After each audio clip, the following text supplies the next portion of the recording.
Impossible de ne pas saluer le travail de David Pagou, qui en seulement quelques semaines à la tête de la sélection a réussi à construire une équipe compétitive, disciplinée et animée par un véritable esprit de groupe. Ce Cameroun-là joue avec le cœur, mais aussi avec la tête. Ce quart de finale face au Cameroun représente le premier véritable test grandeur nature pour le Maroc dans cette compétition.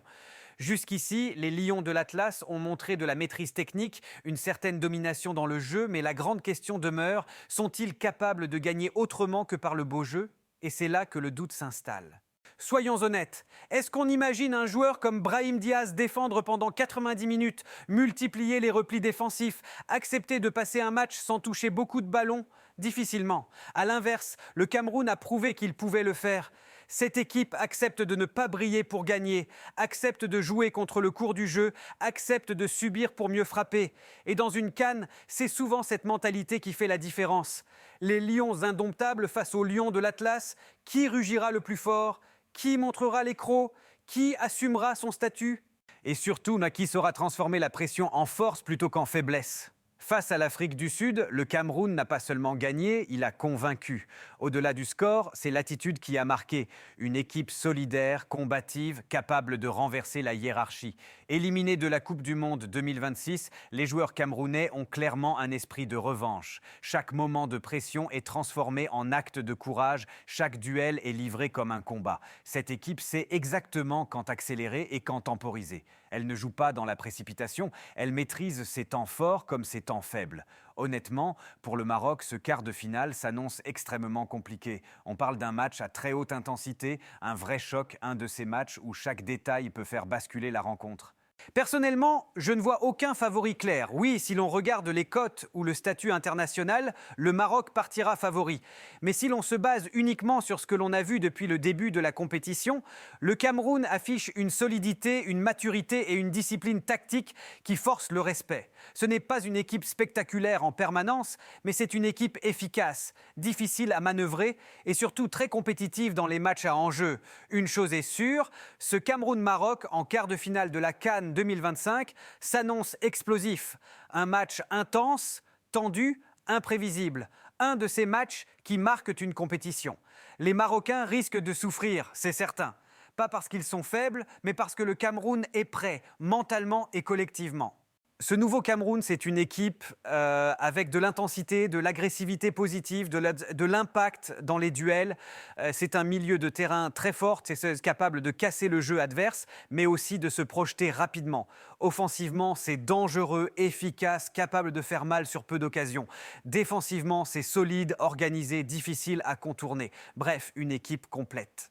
Alors oui, Brahim Diaz réalise une CAN exceptionnelle. Il est en feu, décisif, inspiré et clairement l'un des meilleurs joueurs du tournoi. Mais le football, surtout en phase à élimination directe, ne se résume jamais à un seul joueur. Même avec un grand Brahim, le Maroc devra être beaucoup plus rigoureux, beaucoup plus intense s'il veut exister dans ce match. Attention donc à ne pas aborder cette rencontre avec trop de sérénité. Parce que ce que propose le Cameroun, collectivement et mentalement, est impressionnant. C'est une équipe qui joue avec fierté, avec caractère et qui a retrouvé son identité. Face à l'Afrique du Sud, les Lions ont livré une prestation globalement convaincante. La victoire 2-1 s'est dessinée grâce à Junior Chamalou et Christian Kofan, auteurs de buts importants qui ont permis au Cameroun de prendre rapidement l'ascendant. Même si les Sud-Africains ont réduit l'écart en toute fin de rencontre, l'essentiel est là. Le Cameroun a su gagner. Certes, il y a eu quelques frayeurs, notamment dans les dernières minutes avec Epassi, et le match a été très ouvert, très vivant, parfois même un peu désorganisé. On a senti une équipe capable d'attaquer, de se projeter rapidement, mais aussi encore perfectible dans la gestion du score. À 2-0, le Cameroun a reculé, a arrêté de jouer par moments et a failli le payer cher. C'est un point à corriger, clairement. Mais malgré cela, le bilan reste largement positif. Surtout quand on remet cette performance dans son contexte. Il y a encore quelques semaines, le Cameroun sortait meurtri de l'échec lors des éliminatoires du Mondial. Beaucoup doutaient. Aujourd'hui, les Lions ont relevé la tête. Et ce redressement est en grande partie le fruit du travail de David Pagou. Il a fait des choix forts, il a choisi des hommes, misé sur des profils combatifs, impliqués, prêts à se battre pour le collectif. Et ça se voit sur le terrain. Après le match du Maroc aujourd'hui, il y a clairement de quoi s'inquiéter. Et personnellement, s'il y a deux équipes contre lesquelles personne n'a envie de perdre dans cette CAN, ce sont bien le Cameroun et l'Algérie. Le Cameroun parce que c'est une nation historique, un peuple passionné, une équipe qui ne lâche jamais. Perdre contre eux, ce n'est jamais anodin. Alors le message est clair. Le Cameroun est prêt, confiant, déterminé. Les lions indomptables avancent avec ambition et fierté. Et face au Maroc, ils n'auront qu'une idée en tête, montrer qui sont les vrais lions. Quoi qu'il arrive, il y aura forcément un perdant dans ce choc puisque le prochain tour de cette CAN nous offre un Maroc-Cameroun explosif. L'un des deux éliminera l'autre, c'est inévitable. Mais paradoxalement, pour certains supporters et certains clubs, il y a aussi une bonne nouvelle cachée derrière ce duel. L'un des deux joueurs concernés va rentrer plus tôt. Et franchement, quand on voit la situation actuelle, on en a cruellement besoin. Soyons honnêtes, l'équipe manque d'efficacité offensive, les attaquants ne répondent pas présents, ils sont irréguliers, parfois invisibles, et on ne peut clairement pas compter sur eux sur la durée. Dans ce contexte, il y a un joueur qui sort du lot, un joueur dont l'impact saute aux yeux, et c'est bien Bryan Mbeumo avec le Cameroun. Son influence est énorme, son niveau de jeu est impressionnant, et aujourd'hui, c'est sans discussion possible le meilleur joueur camerounais depuis le début de la compétition. Alors oui, désolé Bryan, et vraiment sans manquer de respect, on t'apprécie, on te souhaite d'aller loin, parce que ce que tu montres est exceptionnel, mais égoïstement, si on parle avec le cœur du club, on a besoin de toi maintenant. On a besoin de ton énergie, de ta créativité, de ta capacité à faire la différence quand tout était bloqué. Clairement, aujourd'hui, c'est sur toi qu'on voudrait s'appuyer. Soyons sérieux 2 minutes. Ce Cameroun-Maroc, c'est avant tout un très grand match de football. Un de ceux qu'on attend toute la compétition. Un duel que tout le monde devrait regarder, sans exception. J'espère que tout le monde sera devant l'écran et que les supporters suivront ce match avec passion parce que c'est exactement pour ce genre d'affiche qu'on aime la CAN. Et il faut le reconnaître, Bryan Mbeumo réalise une CAN exceptionnelle. Toutes équipes confondues, il fait clairement partie des meilleurs joueurs du tournoi. Il est constant, décisif, intelligent dans ses déplacements et toujours dangereux. Il porte littéralement le Cameroun sur certaines séquences. Sur ce point, il n'y a même pas débat. Mais attention, ce quart de finale ne se résume pas à un duel individuel. Ce sera aussi une confrontation de style, de tempérament et d'intensité. Le Maroc voudra imposer son jeu, sa maîtrise technique, son public. Le Cameroun, lui, viendra avec sa puissance, son impact, son rythme et ce fameux tourbillon du milieu de terrain emmené par Carlos Baleba, capable de faire basculer un match à lui seul. Bienvenue donc dans l'arène des lions indomptables, pas ceux de l'Atlas, mais ceux qui jouent avec le cœur, l'instinct et la rage de vaincre. Le Cameroun promet de montrer un visage que beaucoup n'ont encore jamais vu dans cette compétition. Quoi qu'il en soit, il y a du très lourd qui nous attend. Cameroun-Maroc en quart de finale, le 9 janvier 2026 à 20h au stade de Rabat. Un rendez-vous majeur, un match sous haute tension. Le Cameroun s'est qualifié en menant 2-0 jusqu'à la 89e minute avant de concéder un but en fin de rencontre. On a senti une petite fébrilité, notamment du côté du gardien, parfois pas totalement rassurant avec quelques approximations. Heureusement, cela n'a pas coûté cher. À l'inverse, certains joueurs comme Christian Kofan ont marqué des points et montré qu'ils pouvaient compter dans les grands rendez-vous. Aujourd'hui, le Cameroun arrive boosté mentalement, porté par une dynamique positive, malgré une fin de match perfectible. Le Maroc, de son côté, a laissé une impression plus mitigée lors de sa dernière sortie. Tout cela rend ce quart de finale totalement indécis. Honnêtement, je ne sais toujours pas qui va passer. Le Cameroun a l'énergie, la confiance et l'impact. Le Maroc a le talent, l'expérience et l'avantage du terrain. Donnez-moi vos pronostics en commentaire. Qui voyez-vous en demi-finale? Le Cameroun ou le Maroc? Les Lions indomptables du Cameroun affronteront le Maroc en quart de finale de cette Coupe d'Afrique des Nations 2025. Et franchement, après ce qu'on a vu ce soir, le Cameroun arrive avec de sérieux arguments. Le gardien, très critiqué ces dernières semaines, a répondu présent. Ce soir, il s'est transformé en un mélange entre Manuel Neuer et Gianluigi Buffon. Solide sur sa ligne, autoritaire dans ses sorties, rassurant dans les moments chauds. Certes, la relance reste perfectible, mais honnêtement, on ne va pas se plaindre. Tous les défenseurs n'ont pas cette puissance physique et cet impact dans les duels. Certains sont excellents dans le combat, même si la relance n'est pas leur point fort. Pour moi, Samuel Junior Kotop est tout simplement le meilleur joueur de cette équipe camerounaise depuis le début de la compétition. Son placement défensif, notamment lors des 20 premières minutes en première mi-temps, a été exceptionnel. Sans lui, le Cameroun encaissait facilement 2 ou 3 buts. Les attaquants sud-africains partaient très vite en profondeur et Kotop faisait l'effort de se replacer constamment sur la ligne médiane. Un travail énorme, souvent invisible, mais crucial. Mention spéciale aussi à Noronto, le capitaine courage. Toujours la même grinta, toujours le même engagement. Un vrai leader. Au milieu de terrain, on a vu beaucoup d'énergie et beaucoup d'impact à la récupération. Même si l'alchimie n'a pas toujours été parfaite, l'effort collectif a été remarquable. Et comment ne pas parler de Carlos Baleba ? Élégant dans la récupération, intelligent dans ses déplacements, il est en train de retrouver petit à petit son meilleur niveau. On a parfois l'impression de revoir le Baleba de la saison dernière. Ce soir, il a été fondamental dans l'équilibre de l'équipe. Devant, Danina Namasso, le numéro 10, le créateur, le cerveau de cette sélection. Ce n'était pas un match parfait, mais c'était solide. Il a tenté, il a créé, il a cherché à simplifier le jeu et à servir les attaquants dans de bonnes conditions. Sur les côtés, inquiétude pour Alono. On espère que sa blessure n'est pas grave et qu'il pourra revenir avant la fin de la compétition. Maramadou Naguida, fidèle à lui-même, a encore livré une prestation pleine d'énergie. Et Junior Tiamade, encore buteur ce soir, confirme son importance. Il est désormais le 2e meilleur buteur de l'équipe nationale. Devant, Christian Kofan et Bryan Mbeumo continuent de répondre présents. Christian, inutile d'en dire plus, il est constant, décisif, efficace. Franchement les gars, cette génération d'attaquants camerounais, on est bénis. On doit dire merci. Le continent nous fournit des talents incroyables. Et attention, petit spoiler, Angon arrive. Je dis ça, je ne dis rien. Concernant Bryan Mbeumo, pour ceux qui pensent que j'ai quelque chose contre lui, c'est totalement faux. Ce que je veux, c'est voir le grand Bryan Mbeumo, celui qui porte Manchester United chaque week-end. C'est exactement ce niveau-là qu'on attend en sélection nationale. Oui, ce n'est pas le même contexte, oui, les automatismes sont différents, mais aujourd'hui, tu as ce rôle et ce devoir, être décisif à chaque match. Les gars, cette équipe a du potentiel. N'hésitez pas à liker, commenter et vous abonner à Inside 237. Let's go! Et je vous le dis franchement, à l'heure actuelle, les lions indomptables peuvent manger les lions de l'Atlas. Carlos Baleba, joueur de Brighton en Premier League, gagne environ 765 000 € par an. Mais quelle honte! Il n'a même pas 1 million annuel. Vu son niveau, il mérite au moins 10 millions par an. Le match qu'il a livré aujourd'hui face à l'Afrique du Sud en 8e de finale est monumental.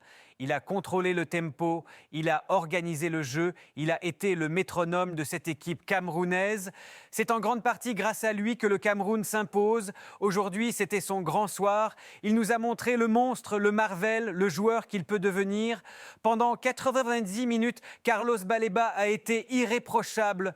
Je ne m'en cache pas, les amis, après avoir vu ce Cameroun, Afrique du Sud, je ne serais absolument pas surpris de voir Carlos Baleba devenir très prochainement le meilleur milieu de terrain du continent africain. Ce match a clairement défini qui il est vraiment. Il nous a montré son prime. Ce joueur a contrôlé toute la rencontre, ses partenaires comme ses adversaires. Il était le véritable pilier de l'effectif camerounais. Tout passait par lui. Et s'il vous plaît, admettons-le aussi, le travail fourni par Bryan Mbeumo a été exceptionnel. Il faut le dire sans détour. Ce mec est en mission. Il est là pour créer des surprises dans cette équipe camerounaise et offrir des moments forts, des émotions et des récompenses au peuple camerounais. Rappelez-vous le début de match. Les 30 premières minutes ont été très compliquées pour le Cameroun. Une vraie souffrance. Et là, posez-vous la question. Qui est le joueur qui a décidé de se réveiller ? Qui a commencé à ouvrir des brèches offensives, à faire basculer le match? Bryan Mbeumo. C'est précisément à ce moment-là que la rencontre a tourné en faveur du Cameroun. C'est là que la dynamique a changé, que les occasions sont arrivées, que les buts ont commencé à tomber. Quand la défense camerounaise est en difficulté, il fait les efforts défensifs. Quand l'attaque est en panne, il déclenche le pressing offensif. Soyons honnêtes, ce joueur n'est pas assez valorisé au sein de la sélection camerounaise, alors qu'il est un élément clé. Sans lui, le Cameroun n'ira pas en finale de cette Coupe d'Afrique des Nations. Et justement, en parlant de cette finale, à l'heure actuelle, le Cameroun a plus de chances d'y accéder que le Maroc. Ce qu'on a vu du Maroc face à la Tanzanie laisse franchement à désirer. En revanche, ce que le Cameroun a montré face à l'Afrique du Sud, c'est du sérieux, du professionnalisme, du très haut niveau.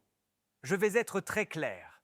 Si nous, Marocains, prenons cette équipe camerounaise à la légère, comme cela a été le cas face à la Tanzanie, alors c'est terminé. On est foutus.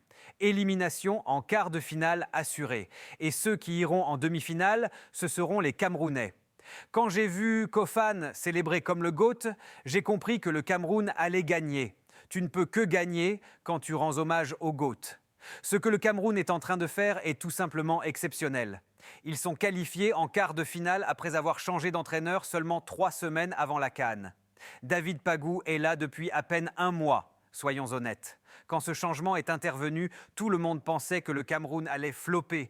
Et pourtant, les voilà en quart de finale face au Maroc. Ils ont livré un très gros match contre une belle équipe sud-africaine. Ce n'était pas facile, mais ils ont su marquer rapidement 2 buts. Oui, ils se sont fait peur en fin de match avec ce but encaissé. Il y a eu 5 à 10 minutes de folie, mais ils ont tenu. Et ce n'est pas un hasard. Ils ont des joueurs de très grande qualité. Baleba, c'est juste énorme au milieu de terrain. Tout passe par lui. Il récupère, il distribue, il est propre, il est clinique. Franchement, c'est un énorme coup dur qu'il soit suspendu contre le Maroc. Il va énormément manquer au Cameroun, je vous le dis clairement. Moi, en tout cas, je suis totalement hypé par ce quart de finale. Ce ne sera pas du tout une partie de plaisir pour le Maroc. Et quand je vois la manière dont joue cette équipe marocaine, je ne serai absolument pas surpris si le Cameroun les sort. Dites-moi dans les commentaires, qui voyez-vous gagner ce match? Parce que là, le choc s'annonce énorme.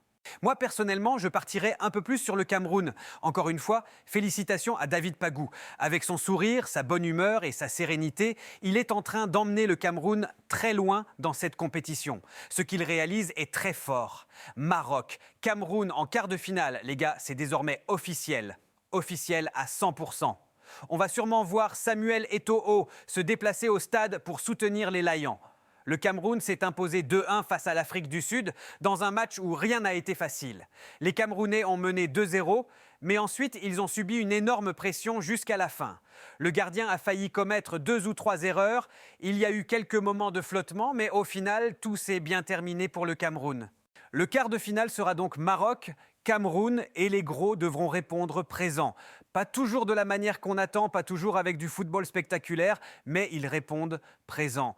Ils sont là en quart de finale et un des deux passera. Et ça promet. Il faut aussi rendre hommage à l'Afrique du Sud. Franchement, ils se sont bien battus. Même s'ils encaissent des buts en début de match avec des situations discutables, hors-jeu, VAR, décision arbitrale, ils n'ont jamais lâché. À la fin du match, ils ont réellement mis le Cameroun dans le doute. La défense camerounaise paniquait par moments. Le gardien camerounais a multiplié les petites erreurs. Sortie ratée, relance approximative, ballon mal dégagé dans la surface. L'Afrique du Sud a eu ce mérite-là. Ils ont fait douter le Cameroun jusqu'au bout. Mais maintenant, attention, ce n'est plus l'Afrique du Sud, c'est le Maroc qui arrive en face.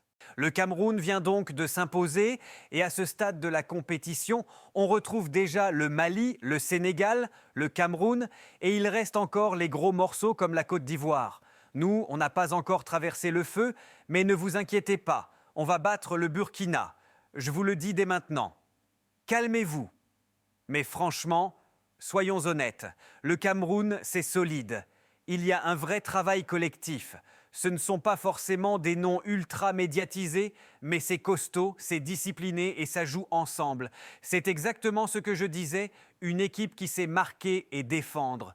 Regardez le Cameroun, c'est solide derrière, compact, organisé, et quand ils marquent, ils savent gérer. Et puis, il y a Bryan Mbeumo. Lui, quand tu le regardes, tu as parfois l'impression qu'il est loin du jeu, mais en réalité, c'est lui qui donne le tempo. Il ralentit quand il faut, il accélère quand il faut, il temporise, il distribue, il fait les bonnes passes. Franchement, il est trop fort. Mbeumo, honnêtement, il aurait presque mérité le titre d'homme du match. Il est impressionnant. Il y a une action où il récupère le ballon dans son camp. Il part en longues enjambées. Tu crois qu'il va perdre le ballon, mais non. Il avance, il contrôle, il garde la lucidité. Non, franchement, respect. Cameroun-Maroc, ça s'annonce très très chaud. Si tu as regardé la vidéo jusqu'au bout, dis-moi en commentaire depuis quel pays tu soutiens les Lions indomptables du Cameroun. Je veux voir la force des supporters camerounais partout dans le monde. N'oublie pas de liker, de t'abonner et on se retrouve très vite pour la suite.